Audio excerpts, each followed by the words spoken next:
본문 28절에서 36절의 내용은 예수님께서 그 제자 3인방 베드로와 야고보와 요한을 데리고 산 위로 올라가셨어요. 왜 올라가셨느냐? 오늘 성경 본문에 보니까 기도하기 위해서 제자들을 데리고 산으로 가셨어요.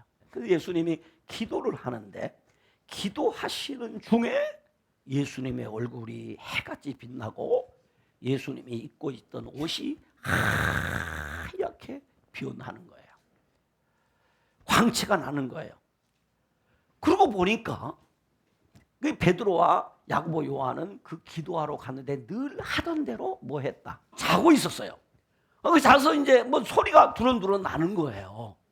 뭐 소리가. 그래서 오늘 성경에 보니까 자다가 깜짝 놀라서 눈을 떠 보니까 분명히 예수님 혼자 기도를 하셨는데 예수님만 혼자 기도하는 것이 아니라 소리가 여러 사람 소리가 막 나는 거예요. 다른 사람 예수님이 이야기하면서 같이 기도하는 거예요. 그러니까 예수님이 기도하실 때 거기 누가 오셨어요? 모세가 오고 엘리야가 와서 같이 기도하시고 같이 대화하시는 거예요. 대화의 이야기를 들어보니까 무슨 대화를 하냐면 예수님과 모세와 엘리야가 앞으로 예수님께서 예루살렘에 올라가셔서 별세하실 것에 대해서 이야기하는 거예요. 곧 죽으심에 대한 이야기를 하는 거예요. 그 소리를 듣고 깜짝 잠에서 깨어난 그 제자들이 영광 중에 예수님과 함께 선 모세와 엘리야를 보고 바로 튀어나온 말이 뭐냐면 주님, 우리가 여기 있는 것이 너무 좋겠습니다. 여기 있읍시다. 그 예수님의 변화된 모습을 보고 너무 좋아서 얼마나 좋았던지 여기 있으면 우리가 토막 셋을 지어서 하나는 주님 것, 하나는 모세 것, 하나는 엘리야 것.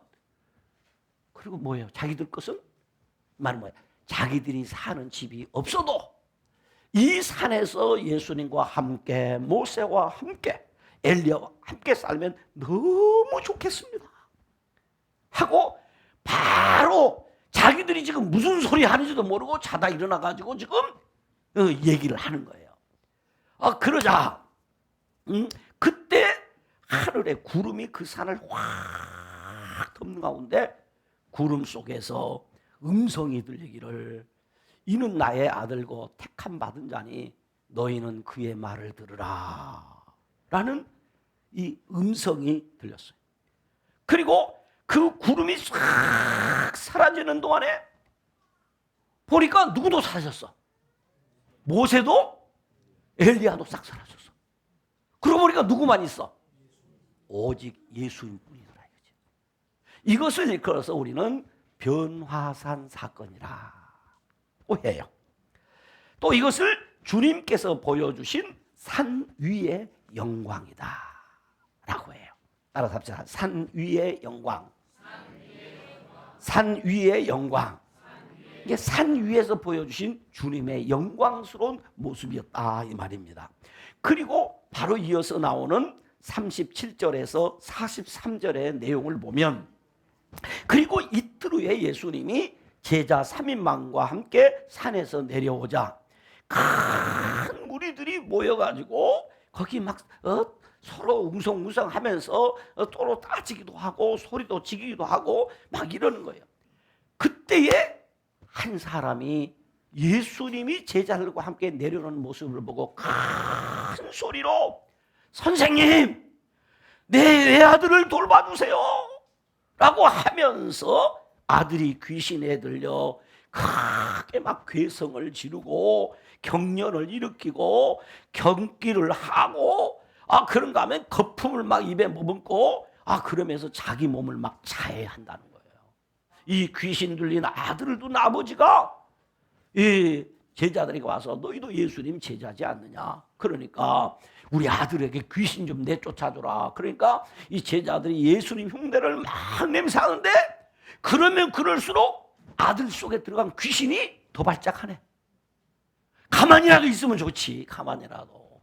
그런데 더 발작하니까 제자들이 아주 망신을 나면서요. 그래서 못했어요.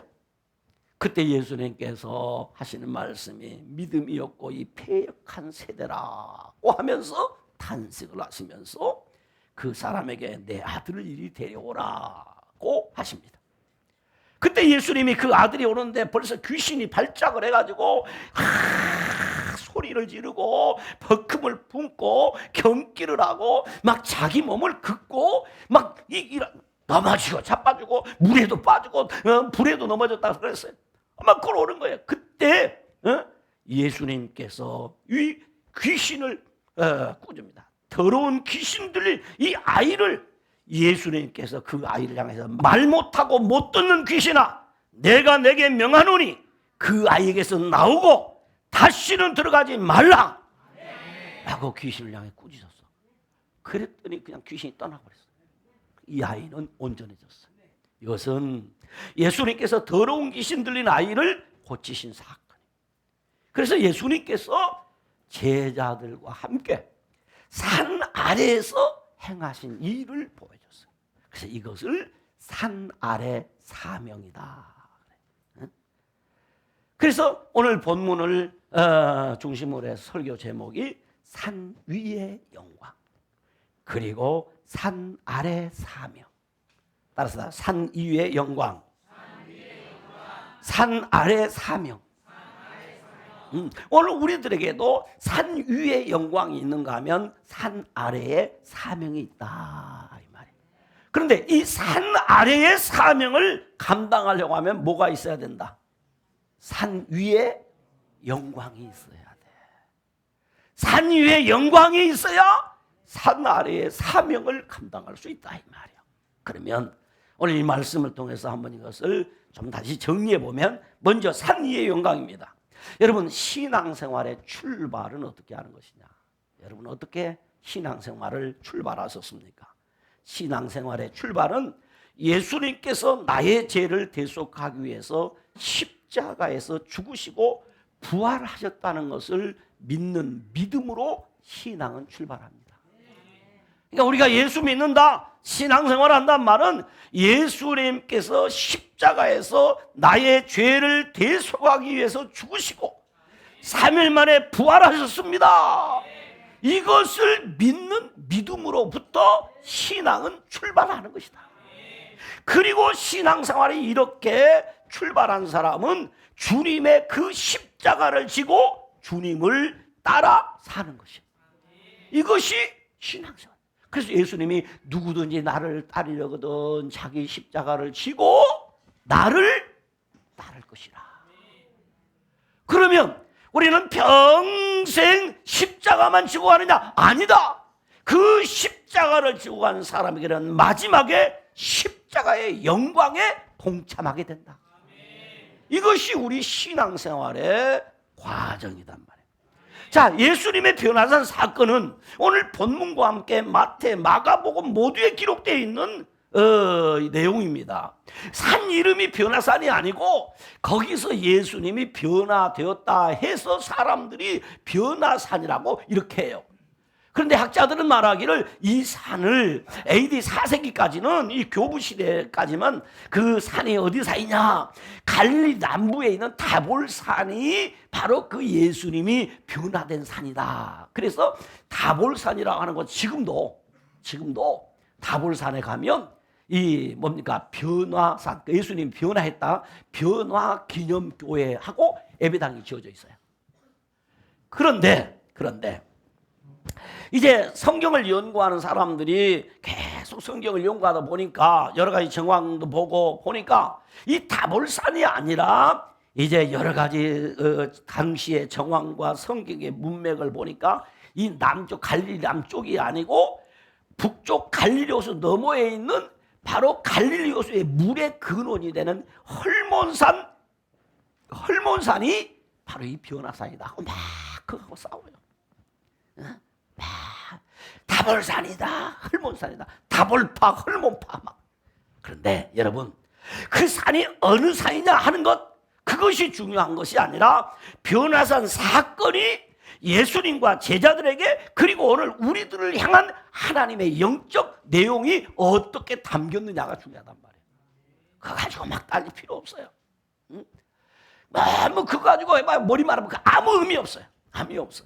과연 이 변화산 사건이 오늘 우리들에게 어떤 영적 의미를 제공하는가를 찾아야 돼요. 그렇다면 첫 번째, 이 변화산 사건은 언제 일어났냐? 예수님께서 뭐 하실 때? 기도하실 때 일어난 사건이라는 거죠. 변화산 사건은 예수님께서 기도하실 때 일어난 사건이다. 여기 매우 중요한 의미가 있다는 것이죠. 누가는 마태와 마가의 기록과 조금 다르게 본문 28절 29절에 예수님께서 베드로와 야고보와 요한과 함께 기도하시러 산에 올라가서 기도하실 때 변화되었다고 기록을 하고 있습니다. 그래서 누가복음은 예수님의 기도를 강조하기 때문에 누가복음서를 둘이서 흔히 말하기를 기도복음서라 그래. 기도복음서. 예를 들면 마태, 마가는 예수님께서 세례를 받으시고 물에서 올라오실 때에 하늘에서 음성이 들렸다고 기록하고 있는데, 누가는 예수님께서 세례를 받으시고 그 다음에 기도하실 때 하늘에서 하나님의 음성이 들렸다. 기도하실 때. 그래서 제가 여러 차례 얘기했습니다. 사복음서를 공부할 때는 뭐가 틀렸네 맞았네 이런 소리가 아니라 서로 보완적으로 보아야 된다. 그러니까 마태복음 하나 가지고는 답이 안 나오고 마태, 마가, 누가, 요한복음까지 4개 복음을 이 4가지 방향에서 보아야 이 복음서 이해가 되는 것이다 그랬어요. 또 마태와 마가는 그냥 예수님이 12제자를 세웠다 이렇게 기록하고 있지만, 누가는 예수님께서 산에서 밤을 새워 기도하시고 12제자를 택하여 세우셨다 이렇게 기록을 하고 있어요. 그러니까 예수님께서는 새벽 아직도 밝기 전에 일어나서 한적한 곳에 가서서 거기서 기도하셨어요. 제자들을 보내신 후에 기도하러 산에 따라 올라가서서 해가 저물 때까지 예수님은 기도하셨어요. 그런가 하면 예수님은 한적한 곳에서 기도하셨습니다. 예수님은 기도하시러 산으로 와서 밤이 맞도록 하나님께 기도를 하셨어요. 그런가 하면 예수님은 습관을 따라 기도하셨어요. 기도하셨어요. 이처럼 예수님께서 기도할 때 뭘 경험했다? 변화를 경험했다는 거예요. 예수님은 죄가 없으신 분입니다. 예수님은 기도 안 하셔도 됩니다. 왜냐하면 하나님 자체이시기 때문에, 하나님과 동등되신 분이고 하나님 본체이시기 때문에 예수님은 우리처럼 연약이 있는 사람이 아니고 허물이 있는 사람이 아니기 때문에 기도 안 하셔도 예수는 완전하신 분입니다. 그런데 우리는 기도해도 허물이 있는 사람이고 몸부림을 쳐도 부족한 사람이고, 우리가 아무리 신앙생활 오래 해도 실수하고 넘어지고 자빠지고 그런 사람이야. 그런 사람이니 예수님은 온전하신 분인데도 뭐하여 변화를 경험하셨다고요? 기도하여 변화를 경험했다 이 말이에요. 그러면 우리가 변화되려고 하면, 우리가 달라지려고 하면, 우리가 주님의 영광을 보려고 하면, 우리가 하나님의 음성을 들으려고 하면 어찌해야 된다는 거예요? 기도 생활해야 한다. 왜 이 사람이 예수 믿었는데, 예수 믿은 지 10년이 됐는데 20년이 됐는데도 변화되지 않을까 이 말이에요. 이유는 간단하다는 것이죠. 기도하지 않으면 변화되지 않는다는 거예요. 그래서 예수님이 이 변화산 사건을 통해서 우리에게 주는 메시지는, 너 성격이 변하기 원하냐? 인품이 변하기 원하느냐? 삶이 변화되기 원하느냐? 기도하라는 거예요. 기도하실 때의 변화를 체험하고, 기도할 때 하나님의 음성을 들었고, 기도할 때 기쁘고 담대한 마음을 얻어서 십자가를 감당할 수 있게 되었고 하나님의 영광을 보게 되었다는 것입니다. 두 번째는, 변화산 사건은 모세와 엘리야가 나타나 예수님과 함께 말씀하신 사건이라는 거죠. 모세와 엘리야가 나타나서 예수님과 함께 말씀을 나누는 사건이었어요. 예수님께서 모세와 엘리야와 함께 영광 중에 장차 예루살렘에서 별세하실 것에 대하여 말씀하고 계셨다. 여기 별세라는 말은 여러분 익숙한 말인데요, 엑소도스라 그런 말이에요. 헬라어 성경에 보면 그 헬라가 엑소도스라는 말을 여러분 들으면 영어 성경을 조금 보시는 분들은 금방 무슨 얘기다 하는 거예요. 출애굽한다는 거죠. 엑소도스 이 말은 떠남 혹은 출발이라는 두 가지 뜻이 있어요. 그러니까 별세라는 이 말의 원뜻은 바로 떠난다, 출발한다. 그러니까 주님이 예루살렘에서 십자가를 지심으로 세상을 떠나서 세상을 탈출하여 하나님 우편으로 가신다 그 말이에요. 이제 예수님은 더 이상 이 땅에 안 계시고 이 땅을 뭐 하신다? 떠나신다. 그리고 이제 어디를 향해 출발한다? 하나님 보호자 우편을 향해서 출발하실 것을 이야기했다는 거예요. 두 번째는 주님의 십자가는 우리를 세상의 죄악의 굴레로부터 떠나게 하시고 이제는 주님의 십자가를 지고 사는 새로운 삶으로 출발하게 한다 이 말이에요. 세 번째는 주님의 죽음만이 아니라 주님의 사명까지도 상징으로 나타내는 말이 별세 곧 엑소도스다 그런 말이에요. 그러니까 모세와 엘리야와 예수님이 모였다는 것은 구약 율법의 대표자인 모세와 예언자를 대표하는 엘리야와 신약 시대를 대표하는 예수님께서 영광 중에 나타나서 장차 예수님께서 예루살렘에서 별세하실 것을 말씀하셨다는 것은 예수님께서 십자가를 지심으로 구약의 율법과 선지자들의 예언을 성취함으로 성취하는 이 영광스러운 일 하는 그 일이 곧 하나님의 뜻이고 하나님의 계획이라는 것을 확증해 준 거예요. 예수님의 십자가 사건을 통해서 율법을 성취하고 예언자들의 예언을 성취하는 사건이다 라고 하는 거죠. 그래서 예수님께서 요한복음에 보니까 십자가에 달리셨을 때 바로 여기서 나타내는 이 사건 그대로 이 말씀 그대로 내가 이제는 다 이루었다. 뭘 이뤘다? 율법을 이루었다. 곧 선지자들의 예언을 뭐 했다? 이루었다. 예수님이 이 땅에 오신 목적을 이루셨다. 그것이 예수님이 다 이루었다. 곧 테텔레스타이라는 말이란 말이에요. 그것을 예수님이 지금 모세와 엘리야와 함께 이야기하고 계셨다 그 말입니다. 그리고 모세와 엘리야와 예수님은 죽음을 이기신 분. 이제 이 구약의 모세도 그렇고 엘리야도 그렇고 예수님도 이분이 나타남으로 우리에게 보여주는 메시지는 뭐냐면 죽음은 이길 수 있다 그 말이에요.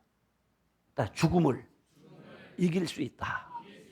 이걸 우리는 죽음으로 끝나는 것이 아니라 죽음 이후에 승리의 영광이 있다 그 말이에요. 보십시오. 모세는 벳볼 맞은편 모압 땅에 있는 골짜기에서 죽어 장사되었지만 모세가 어디 묻혔는지 아는 자가 없다고 하니 그 다음에 여러분이 잘 아시는 대로 엘리야는 어떤 사람입니까? 엘리야는 죽음을 보지 아니하고 해리바람을 타고 하늘로 올라간 사람. 그러니까 모세와 엘리야는 시내산에서 하나님을 뵙고 하나님의 계시를 받았으며 모세와 엘리야는 변형 되신 예수님과 천상에서 함께할 것을 지금 보여주는 거예요. 예수님도 죽음을 이기시고 부활하실 거거든요. 그래서 모세와 엘리야가 나타나서 예수님의 죽으심을 더욱 확실하게 보여준 것입니다. 또 모세와 엘리야는 또 다른 의미에서 변화사 사건을 경험한 사람. 출애굽기 3장에 보면 모세가 광야에서 양을 치고 있을 때에 불이 붙은 떨기나무가 타지 않은 것을 보는 귀한 그 광경을 목격하고 거기 살아계신 하나님을 만나요. 그 후에 모세는 이스라엘 백성을 데리고 출애굽하여 시내산 곧 호렙산이라고 하는 시내산에서 하나님을 대면하여 계명을 받습니다. 율법을 받아요. 이것을 일으켜서 모세의 변화산 사건 이라고 얘기해요. 그런가 하면 엘리야도 마찬가지예요. 열왕기상 19장에 보면 극심한 절망 가운데 하나님의 산 호렙에서 하나님의 부르심을 받은 후에 세미하게 들려주시는 하나님의 음성, 그 음성 가운데 인지하신 하나님을 경험함으로 힘을 얻어요. 이것을 엘리야의 변화산 사건이라고 해요. 이처럼 변화산을 경험한 모세와 엘리야는 하나님을 만난 뒤에 완전히 변해버렸어요. 보통 사람은 감당하기 힘든 일을 감당할 수 있는 사람이 되었어요. 하나님을 만난 사람, 하나님의 음성을 들은 사람, 천국을 경험한 사람들은 그 누구도 당해낼 수 없어요. 이길 자가 없어요. 그래서 누구든지 모세에게 덤벼들면 다 죽습니다. 아무리 수많은 사람이 모세에게 덤벼들어도 다 죽습니다. 두 가지가 있어요. 하나님을 만난 사람은 하나님이 책임져 주십니다. 하나님을 만난 사람은 하나님이 동행하십니다. 그러므로 모세가 가는 길은 누가 가는 길? 하나님이 함께 가는 길. 여러분, 엘리야도 마찬가지입니다. 엘리야도 아무리 아합과 이세벨이 그렇게 모세를 죽이려 해도 죽일 수가 없습니다. 왜냐하면 하나님이 엘리야를 붙들고 있기 때문입니다. 예수님도 마찬가지입니다. 로마 군대가 제사장이, 백부장이, 바리새인들이, 서기관들이, 온갖의 사람들이 다 결탁하여 예수님을 죽이려고 해도 예수님을 당해낼 수가 없습니다. 왜냐하면 그들에게는 변화산이 있기 때문입니다. 모세의 변화산, 엘리야에게 엘리야의 변화산, 예수님에게 예수님의 변화산, 이것이 있단 말이에요. 그리고 그들에게는 세 번째로 이 변화산 사건을 통해서 하나님의 음성, 말씀이 들려졌어요. 오늘 본문은 예수님께서 하나님의 음성을 들은 두 번째 사건이에요. 첫 번째는 예수님이 세례 받으실 때 이 음성을 들었어요. 그리고 두 번째는 오늘 변화산 사건에서 예수님께서 말씀을 주셨어요. 이 말씀을 들려주시고 이 말씀을 받은 사람은 딱 한 사람, 오직 예수입니다. 그러므로 예수만이 우리의 구주가 되고 예수만이 우리를 이끄시는 구주가 되는 것입니다. 그러므로 변화산 사건은 주님에게는 하나님의 뜻대로 십자가를 쓸 수 있는 힘과 확신을 주신 사건이었다면, 제자들에게는 주님이 하나님의 아들이시며 메시아이심을 믿고 확신할 수 있는 은혜를 주신 사건이에요.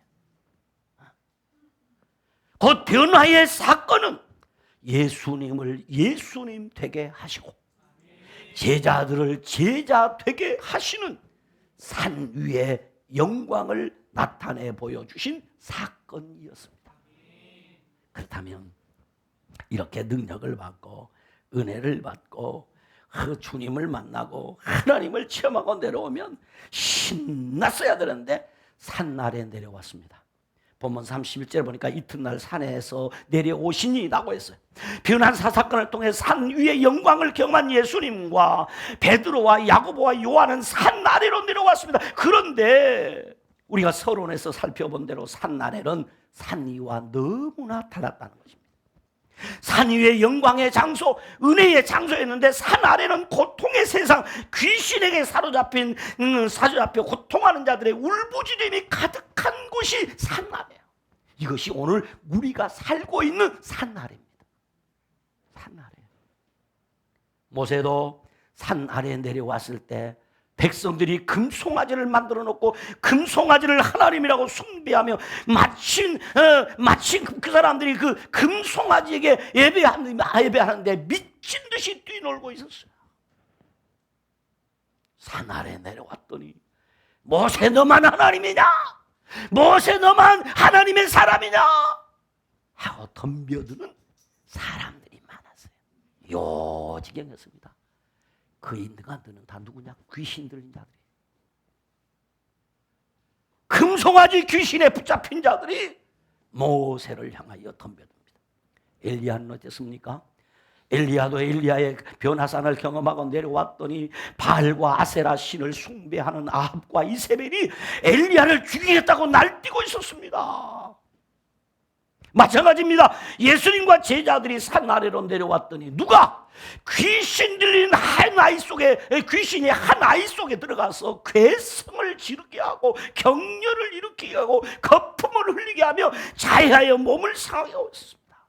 심지어 이 귀신은 예수님을 따르는 제자의 마음속에까지 들어가서 예수님을 파는 일에 앞장을 섭니다. 이게 산 아래의 모습입니다. 자, 변화산 사건이 일어나고 나면 막 일이 막 다 풀릴 것처럼 생각 아니다 말. 왔더니 모세도 엘리야도 예수님도 사탄 마귀가 득실거리는. 근데 중요한 거 있습니다. 모세가 그 귀신에 붙잡힌 자들이 모세 앞에 장애물을 놨는데 넘어졌다 안 넘어졌다, 실패했다 실패 안 했다, 엘리야가 아합과 이세벨에 잡혀 죽었다 안 죽었다, 예수님이 귀신 들린 제자에게 팔림 받았다고 예수님이 실패했다 안 했다. 바로 이겁니다. 이걸 알아야 돼. 이걸 막 내가 하나님 앞에 특별히 은혜 받으면 막 아무 일도 없을 거야.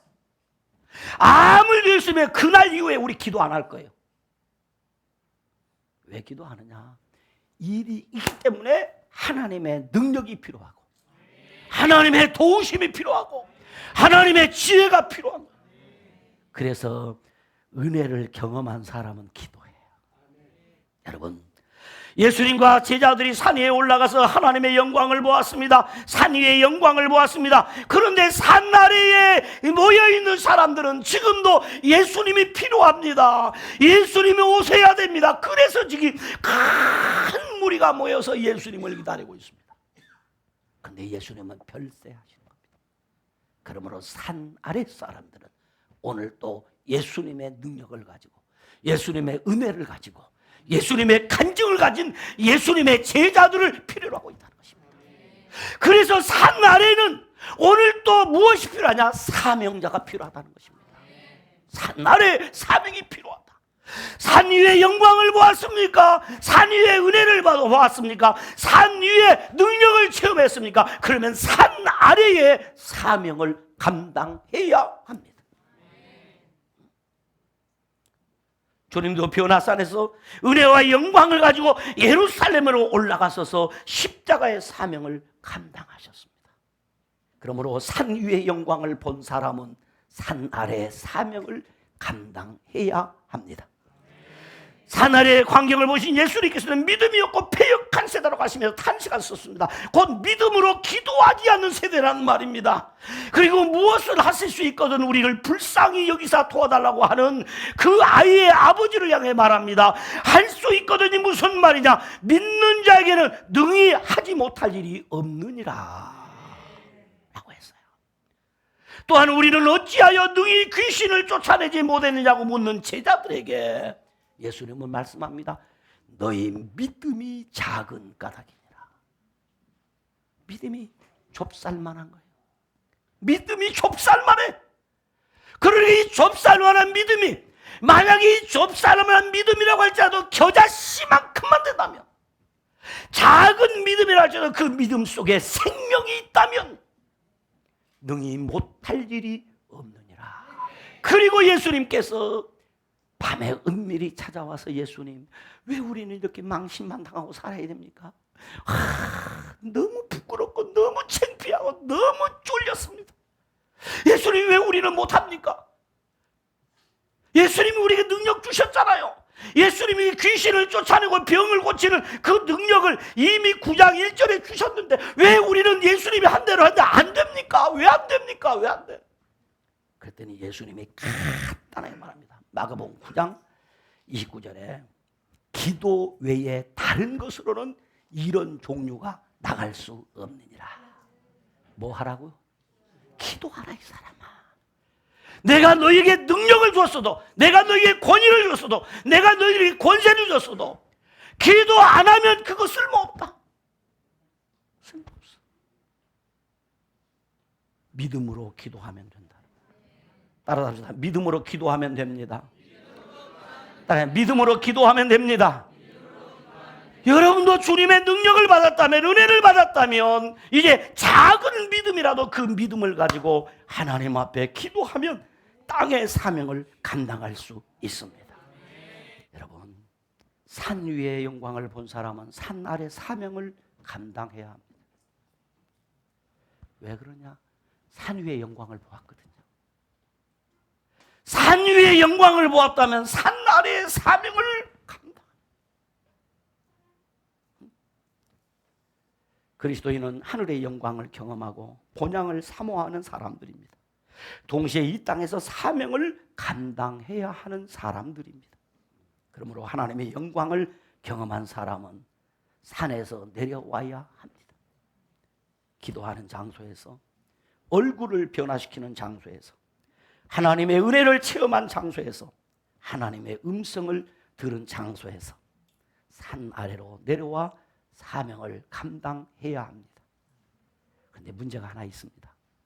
산 아래를 경험해 보지 못했잖아요. 산 아래로 내려오기 전에 내가 산 위로 올라가야 합니다. 그 장소는 어느 장소냐?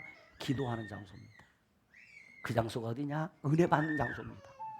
거기가 어디냐? 하나님의 음성을 듣는 곳입니다. 거기가 어디냐? 하나님의 능력을 받는 장소입니다. 그리고 산 아래로 내려와야 하는 거예요. 그런데 문제는 올라간 일이 없으니 내려갈 일도 없지 않아요. 올라간 적이 없으니 내려갈 일도 없지 않아요. 산 위의 영광을 보아야 산 아래의 사명을 감당할 수 있는 것입니다. 천국의 영광을 바라보는 사람, 본향을 사모하는 사람은 산 위의 영광을 기억하며 산 아래의 사명을 감당합니다. 매일매일 받은 은혜로 세상의 빛과 소금으로서의 사명을 잘 감당하는 우리 모두가 되시기를 주님의 이름으로 축원합니다. 기도합니다. 하나님 아버지, 산 위의 영광을 보았기에 산 아래의 고통을, 산 위의 영광을 보았기에 산 아래의 사탄의 모든 쇠계를, 산 위의 영광을 보았기에 이 산 아래의 수많은 일들을 감당할 수 있게 된 것을 감사합니다. 사랑하는 우리 알곡의 성도들이 산 위의 영광을 보게 하여 주옵소서. 산 위의 은혜를 체험케 하여 주옵소서. 산 위의 주님을 바라보게 하여 주시옵소서. 그리하여 산 아래의 사명을 감당해내는 복된 성도들이 되게 하여 주시옵소서. 예수님 이름으로 기도드리옵나이다. 아멘.